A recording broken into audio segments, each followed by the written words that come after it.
आज हम कल तक हमने 8 पद पढ़ाए थे सूर के, और आज 9वां पद हम शुरू करेंगे। बूझत श्याम कौन तू गोरी। प्रस्तुत अवतरण सूर द्वारा रचित राधा कृष्ण शीर्षक से अवतरित है। एक बार अचानक राधा और कृष्ण की भेंट हो गई।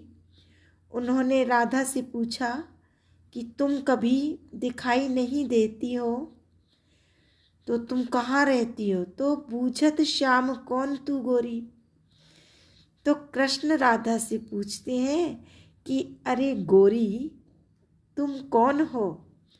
कहाँ रहती काकी है बेटी? तुम कहाँ रहती हो? किसकी पुत्री हो? देखी नहीं कब हूँ ब्रज खोरी। हमने तो तुम्हें कभी ब्रज की गलियों में देखा ही नहीं। तो राधा कहती है, काहे को हम ब्रजतन आवती, कि अरे हम ब्रज में क्यों आएंगे?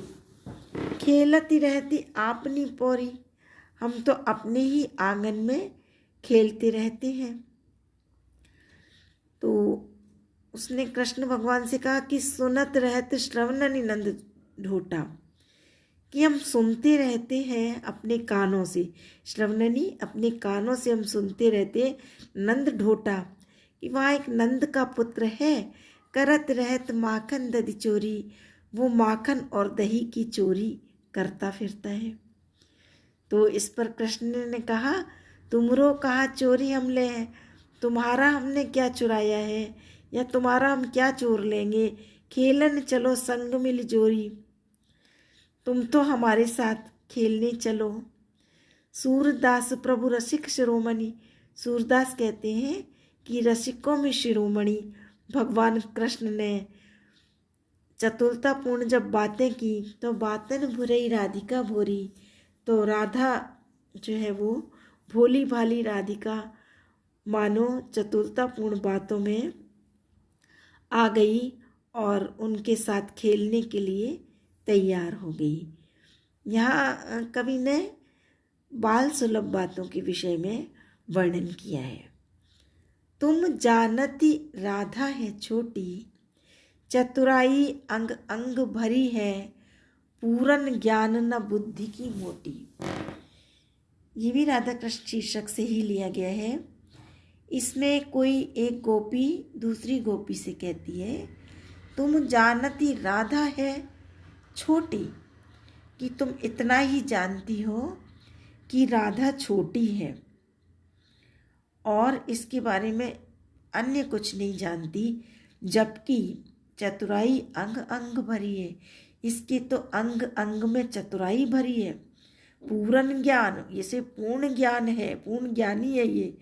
न बुद्धि की मोटी, यह मोटी बुद्धि की नहीं है। हमसो सदा दुराव कियो यह, बात कहे मुख चोटी पोटी। और ये इसने हमसे तो हमेशा दुराव छिपाव वाला व्यवहार किया है, और मुख से तो ये बात कहे मुख चोटी पोटी, यह मुख से तो चोटी की बात करती है, किंतु अर्थ इसमें कुछ और ही रहता है। ये इतनी चतुर है।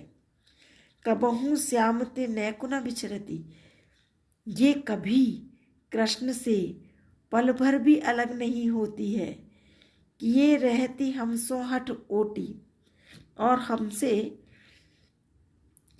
यह हट किया करती है।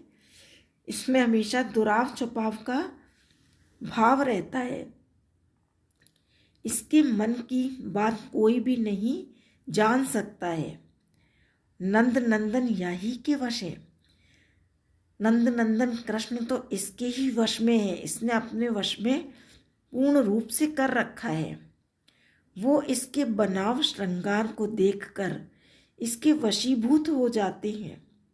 सूरदास प्रभु वह अति खोटे, और गोपियाँ कहती हैं कि कृष्ण तो अत्यंत खोटे हैं, प्रारंभ से ही, बचपन से ही खोटे स्वभाव के हैं। यही उन तुम उनहूँ ते अति ही खोटी, किंतु ये राधा तो उनसे भी अधिक खोटी है। अद्भुत एक अनुपम बाग, जुगल कमल पर गजबर क्रीड़त, तापर सिंह करत अनुराग।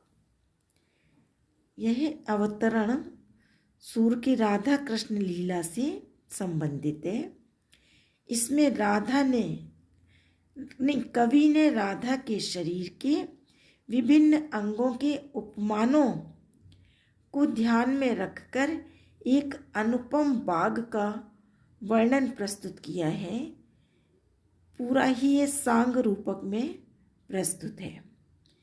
तो कवि कहता है, अद्भुत एक अनुपम बाग, कि राधा का शरीर एक अद्वितीय बाग है।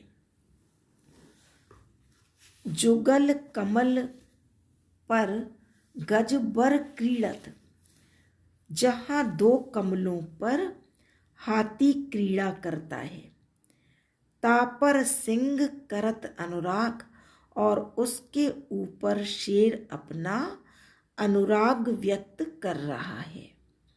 हरि पर सरवर, सर पर गिरवर, और हरि पर सरवर, और शेर के ऊपर सरोवर है। हरि माने सिंह भी होता है एक अर्थ हरि का। सर पर गिरवर और सरोवर पर पर्वत है।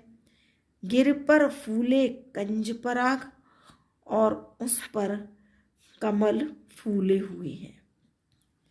रुचिर कपोत बसत ता ऊपर, और उनसे पहले सुंदर कबूतर निवास करता है। ता ऊपर अमृत फल लाग, और उसके ऊपर अमृत फल लगा हुआ है। फल पर पुहुप, फल पर फूल, पुहुप पर पल्लव, और फूल पर पत्ते, और ता पर सुख, उसके ऊपर तोता है। पिक मृद मद काग, तोता कोयल आदि है।